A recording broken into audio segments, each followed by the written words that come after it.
keempat, menyusun teks negosiasi sederhana dengan memperhatikan struktur, kaidah kebahasaan, serta kesantunan berbahasa. Yang kelima, mempraktikkan kegiatan negosiasi secara lisan dengan menunjukkan sikap sopan, menghargai pendapat, dan mencari solusi yang adil bagi semua pihak. Dan yang terakhir, menunjukkan sikap positif seperti kerjasama, tanggung jawab, dan toleransi selama proses negosiasi berlangsung. Oke, untuk pertemuan kali ini kita masih membahas tentang teks negosiasi. Siapa di sini yang masih ingat pengertian teks negosiasi? Saya, ya Alfi. Apa Alfi?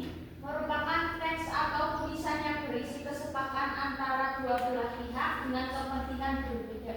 Oke, lalu ada berapa sih ciri-ciri teks negosiasi? Coba sebutkan. Ada 5 bu. Coba sebutkan ini. Menghasilkan kesepakatan bersama, menghasilkan kesepakatan yang saling menguntungkan, memprioritaskan kepentingan bersama, sarana untuk mencari penyelesaian, mengarah pada tujuan praktis. Itu adalah beberapa materi yang sudah kita pelajari minggu lalu ya. Dimulai dari pengertian, lalu tujuan, ciri-ciri, struktur, dan kaidah kebahasaan.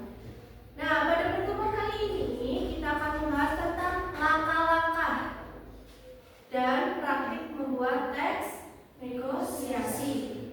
Oke, di sini ada yang tahu langkah-langkah membuat teks negosiasi? Belum ya? Karena belum pernah diajarkan ya. Oke, langkah yang pertama sambil kalian catat ya. Oke, langkah yang pertama yaitu menentukan tema atau topik. Nah, di sini di langkah-langkah pertama menentukan tema atau topik. Jadi kalian menentukan temanya apa, topiknya seperti apa, seperti itu. Contoh, jual beli barang, kerjasama kegiatan sekolah, izin peminjaman tempat, pembagian tugas kelompok, dan sebagainya. Lalu langkah yang kedua, menentukan pihak yang terlibat. Oke, langkah yang kedua, menentukan pihak yang terlibat. Oke, jadi nanti di sini kalian menentukan siapa yang menjadi pihak pertama. Nah, pihak pertama itu apa aja? Nanti pemohon, pembeli, ketua kelompok, dan lain-lain. Dan pihak kedua seperti penjual, guru, kepala sekolah, teman kelompok, dan lain-lain. Oke. Langkah yang ketiga, menetapkan tujuan negosiasi. Di sini kalian akan menentukan apa tujuan yang ingin dicapai oleh masing-masing pihak. Contoh, seperti yang kemarin dibahas, antara pembeli dan pedagang. Pembeli ingin mendapatkan harga termurah, sedangkan pedagang ingin mendapatkan untung sebanyak-banyaknya. Selanjutnya langkah keempat yaitu menyusun alur dialog berdasarkan struktur. Susunan percakapan mulai dari pembukaan hingga penutup dengan memperhatikan logika percakapan dari kesantunan bahasa. Contoh urutannya kemarin sudah kita bahas ya, strukturnya apa aja? Orientasi, permintaan, penawaran, persetujuan, dan tutup. Oke. Terus langkah yang kelima, menyusun kalimat negosiasi.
situasi. Sekarang, setelah Ibu menyampaikan materi tentang langkah-langkah membuat teks negosiasi, sudah paham ya langkah-langkahnya ya? Sudah. Sekarang Ibu kepengen kalian praktek bikin teks negosiasi dengan teman sebangku ya, bisa ya? Bisa. Nanti kalian buat teks negosiasi, sekalian kalian menganalisis struktur teks negosiasinya sama unsur kebahasaan. Bisa dimengerti? Bisa. Dimulai dari sekarang ya. Ya, Bu. Udah semua? Sudah. Udah bikin teks negosiasinya? Sudah. Sudah dianalisis? Sudah. Oke, sekarang siapa yang mau maju? Siapa yang mau mempresentasikan? Oke, Hanum sama Isra, silakan maju ke depan.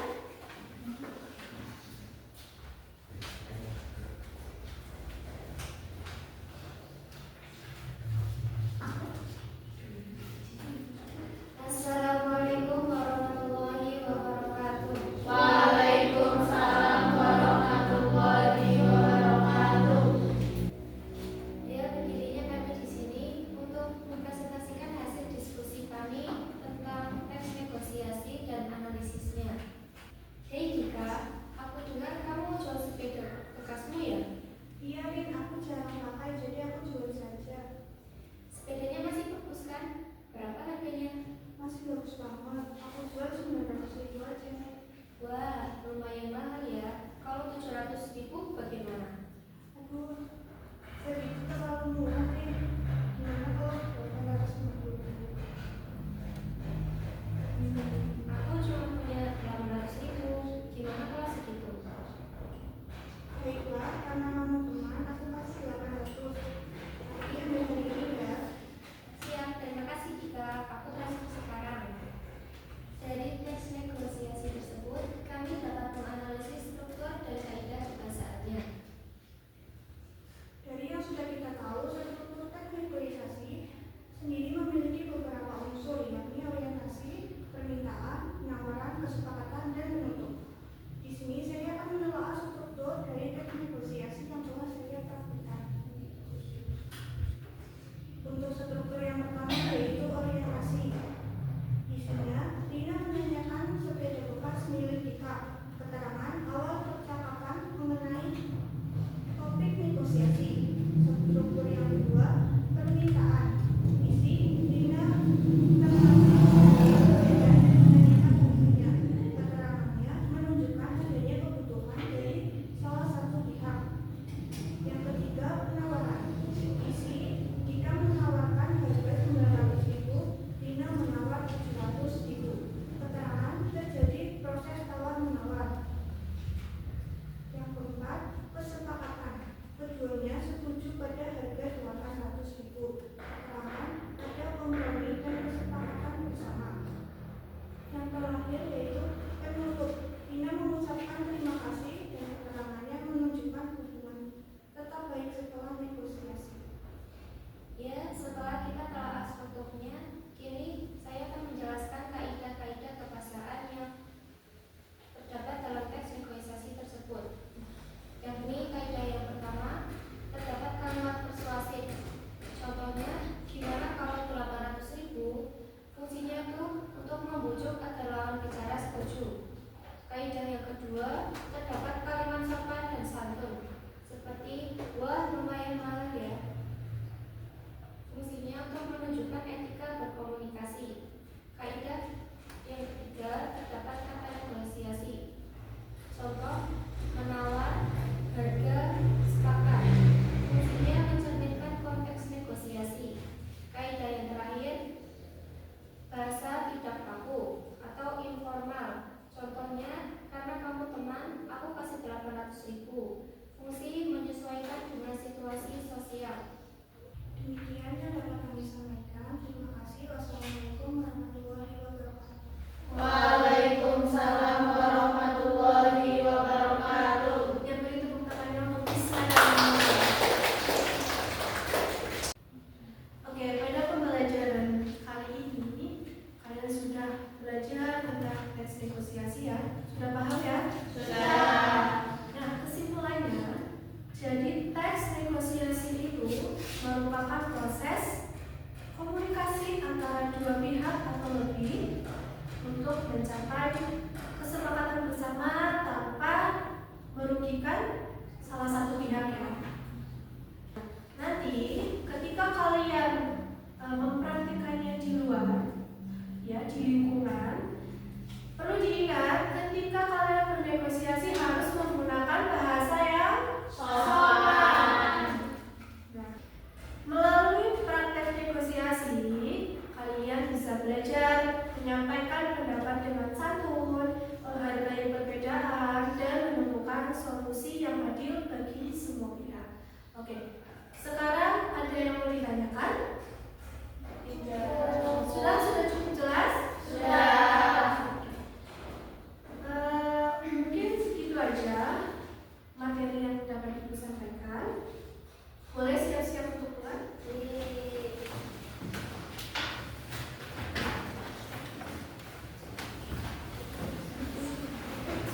Silakan mungkin untuk berdoa.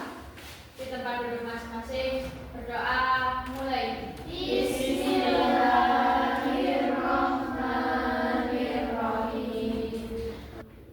Ya, terima kasih kalian sudah mengikuti pelajaran Ibu dengan baik, dengan semangat. Nanti pertemuan berikutnya kita akan membahas materi yang lain. Ibu akhiri, wassalamualaikum warahmatullahi wabarakatuh.